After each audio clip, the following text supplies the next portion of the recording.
आज हम कक्षा 8 में विषय हिंदी और उसमें पहली कविता है तेरी है जमीन। जो प्रार्थना गीत है उस तेरी है जमीन कविता आप लोग समझ गए होंगे। और आज मैं आपको तेरी है जमीन स्वाध्याय पोथी के प्रश्न जवाब उसके अंदर जो विरोधी शब्द समानार्थी शब्द आएंगे वह पूरा आपको बुक के द्वारा समझाऊंगी। स्वाध्याय पोथी में पहला प्रश्न है, निम्नलिखित प्रत्येक प्रश्न के उत्तर के लिए दिए गए विकल्पों में से सही विकल्प चुनकर उसका क्रम अक्षर प्रश्न के सामने दिए गए खाने में लिखिए। जिसमें पहला है, हम दुनिया में खाली जगह की मर्जी से आए हैं। तो इसमें 4 ऑप्शन में से बी आएगा, तो यहाँ पर बी लिखा है।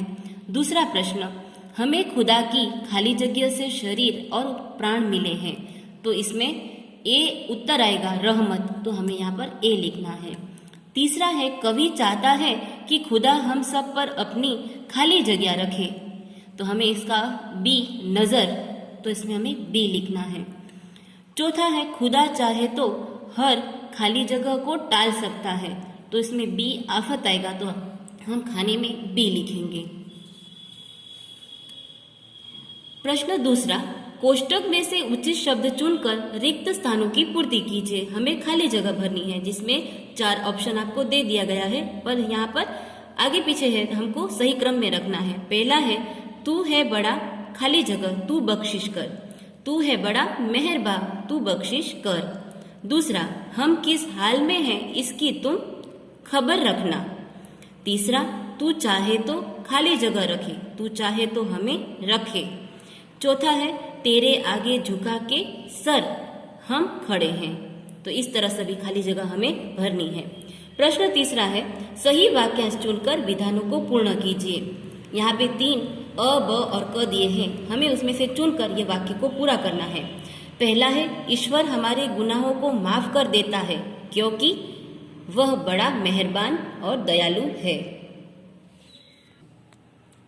दूसरा, हम ईश्वर के सामने सिर झुकाकर खड़े हैं क्योंकि 3 ऑप्शन में से आएगा वह सर्वशक्तिमान है, ब आएगा। इसके बाद प्रश्न 4 है, निम्नलिखित प्रश्नों के उत्तर एक एक वाक्य में लिखिए। पहला है, कवि ईश्वर से बख्शने के लिए क्यों कहते हैं। तो उत्तर है, कवि ईश्वर से अपने गुनाहों को बख्शने के लिए कहते हैं। दूसरा प्रश्न, ईश्वर से हमें क्या क्या मिला है। तो हम इसका उत्तर लिखेंगे, ईश्वर से हमें यह शरीर और प्राण मिले हैं। प्रश्न तीसरा, कवि ईश्वर के सामने कैसे खड़े हैं। तो इसका उत्तर है, कवि ईश्वर के सामने अपना सिर झुकाकर खड़े हैं। चौथा, ईश्वर हर आफत को क्यों टाल सकता है। तो इसका उत्तर लिखेंगे, ईश्वर हर आफत को टाल सकता है क्योंकि वह सबसे बड़ा ताकत वाला है। अब प्रश्न 5, निम्नलिखित प्रश्नों के उत्तर 2-3 वाक्यों में हमें लिखना है। पहला है, कवि ने किसे मालिक कहा है और क्यों। तो इसका उत्तर लिखेंगे, कवि ने ईश्वर को मालिक कहा है क्योंकि वह धरती और आकाश उसी के हैं और उसी ने यह सारी दुनिया बनाई है। प्रश्न दूसरा, आप भगवान से क्या प्रार्थना करते हैं। तो इसका उत्तर लिखेंगे, हम भगवान से यह प्रार्थना करते हैं कि वे लोगों पर अपनी कृपा दृष्टि बनाए रखें। लोग किस हालत में हैं इसकी वे हमेशा खबर लेते रहे। प्रश्न तीसरा, भिन्न भिन्न धर्म के लोग प्रार्थना करने के लिए कहाँ कहाँ जाते हैं। तो इसका उत्तर लिखेंगे, भिन्न भिन्न धर्म के लोग अपने अपने पूजा स्थानों में प्रार्थना करने के लिए जाते हैं। हिंदू है वह मंदिर में, मुसलमान मस्जिद में, ईसाई चर्च में, सिख गुरुद्वारा में और पारसी अग्यारी में प्रार्थना करने के लिए जाते हैं। प्रश्न 6, निम्नलिखित प्रश्नों के उत्तर लिखिए। पहला है, आपके मत से सृष्टि में सर्वोपरि कौन है और क्यों। तो हमें इसका उत्तर लिखना है कि मेरे मत से सृष्टि में ईश्वर ही सर्वोपरि है क्योंकि वह सर्वशक्तिमान है। वह जिसे बचाना चाहे उसे कोई मार नहीं सकता और वह जिसे मारना चाहे उसे कोई बचा नहीं सकता। यह उसका उत्तर होगा। अब प्रश्न दूसरा, कवि ईश्वर से क्या चाहते हैं। कवि चाहते हैं कि ईश्वर लोगों के अपराधों को क्षमा कर दे, वह हमेशा लोगों पर अपनी कृपा दृष्टि बनाए रखे। दुनिया के लोग किस हालत में हैं इसकी वह हमेशा खबर रखे और दुनिया पर आने वाली आफतों को दूर करे। दूसरा प्रश्न, तू अपनी नज़र हम पर रखना, ऐसा कवि क्यों कहते हैं। तो इसका उत्तर लिखेंगे, ईश्वर की इच्छा से ही दुनिया में हमारा जन्म हुआ है, उसी की कृपा से ही हमें यह शरीर और प्राण मिले हैं। हमारा जीवन उसी के भरोसे है, क्योंकि वही हमारा रखवाला है। इसीलिए कवि ईश्वर से हम पर अपनी नजर रखने के लिए कहते हैं। अब प्रश्न 4, कवि किसे सबसे ताकत वाला मानते हैं और क्यों? तो इसका उत्तर लिखेंगे। कवि ईश्वर को सबसे ताकत वाला मानते हैं क्योंकि ईश्वर सर्वशक्तिमान है, वह सब कुछ कर सकता है, वह जिसे चाहे उसे जीवन दे सकता है, वह हर आफत को दूर करने में समर्थ है। इसीलिए कवि ईश्वर को सबसे ताकत वाला मानते हैं। प्रश्न 5, कवि खुदा से क्या कहना चाहते हैं? तो हम इसका उत्तर लिखेंगे। कवि खुदा से यह कहना चाहते हैं कि वह सर्वशक्तिमान है और दयालु है। हम सभी लोग ईश्वर के सामने सिर झुकाकर खड़े हैं। वह सब पर अपनी कृपा दृष्टि बनाए रखे और लोगों पर आई हुई विपत्तियों को दूर करता रहे। अब प्रश्न 7 देखते हैं। इस चित्र की मदद से एक कविता की रचना कीजिए। यहाँ पर एक सूर्य का चित्र बनाया गया है, हमें उसे देखकर एक सूर्य से संबंधित कविता बनानी है। तो चले बनाते हैं। हे सूर्य देवता, हे जीवनदाता, तुम हो हमारे पिता और माता। तुमसे होती है सुबह और शाम, तुम देखते हो हमारे सब काम। धरती का कण कण तुम्हारे गुण गाती। अब प्रश्न 8वां, निम्नलिखित शब्दों का वचन परिवर्तन कीजिए। यहाँ पर एक वचन है और हमें बहुवचन में बदलना है। पहला शब्द है नदी, तो नदियाँ। दूसरा किताब, तो किताबें।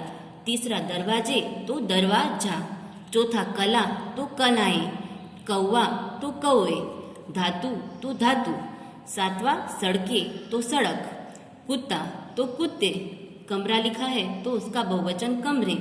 आँख, तो आंखें। महिला, तो महिलाएं। और मछली, तो मछलियाँ। यहाँ पर हमें चंद्रबिंदी करनी है बहुवचन बनाने के लिए। इस प्रकार प्रश्न 9वां देखते हैं। निम्नलिखित उपसर्गों के योग से 3 शब्द बनाइए। आपको मैंने उपसर्ग समझा दिया था, अब आपको यह उपसर्ग क्या है वो बताना है। पहला है चौ उपसर्ग। चौ उपसर्ग से 3 शब्द बनाने हैं आपको। तो पहला बनेगा चौराहा, चौमासा और चौपाई। यानी जिन शब्दों के पहले हमें चौ शब्द रख के शब्द बनाना है। इस तरह यहाँ पर बिन शब्द रख के हमें 3 शब्द बनाने हैं। तो बिन से बिन बात, बिन ब्याह और बिन कहे। इसी तरह पर शब्द लगाकर हमें शब्द बनाने हैं। तो परदेश, परलोक और परदादा। इसी तरह हमें अन उपसर्ग लगा के 3 शब्द बनाने हैं। अनपढ़, अनमोल और अनहोनी। अब प्रश्न 10वां, निम्नलिखित शब्दों में प्रयुक्त प्रत्यय ढूंढिए। मैंने आपको प्रत्यय भी व्याकरण में समझा दिया है। प्रत्यय यानी पीछे जुड़ने वाले शब्द और उपसर्ग यानी आगे जुड़ने वाले। प्रत्यय में हमें पीछे जुड़ने वाले शब्द को ढूंढना है। तो पहला है मनुष्यता। तो मनुष्यता में मनुष्य प्लस ता, तो ता उपसर्ग है। धनवान में धन प्लस वान, तो वान उपसर्ग है। तीसरा रसोईया, तो रसोई प्लस ईया, तो यहाँ ईया उपसर्ग है। इक हरा में इक प्लस हरा, यानी हरा है वो उपसर्ग है। 5वां धोखेबाज, धोखा प्लस बाज, यानी इसमें जो बाज शब्द है, जो शब्द के अंत पीछे जुड़ रहा है वह प्रत्यय है। तो बाज प्रत्यय है। बलवती, बलवती में बलवत प्लस ई है वह प्रत्यय है। सॉरी, मैंने आपको जब समझाते समय मैंने उपसर्ग कह दिया था, आपको वह उपसर्ग नहीं समझना है। जैसे मनुष्य प्लस ता, तो ता प्रत्यय है। धन प्लस वान, तो वान प्रत्यय है। रसोई प्लस ईया प्रत्यय है। और इक प्लस हरा है वह हरा शब्द प्रत्यय है। धोखा प्लस बाज में बाज शब्द है वह प्रत्यय है। और बलवती में बलवत प्लस ई में ई है वह प्रत्यय है।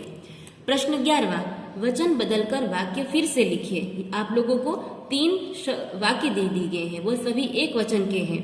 तो हमें उन्हें बहुवचन में बदलना है। जैसे मैंने कविता लिखी, तो इसका बहुवचन वाक्य बनेगा हमने कविताएं लिखी।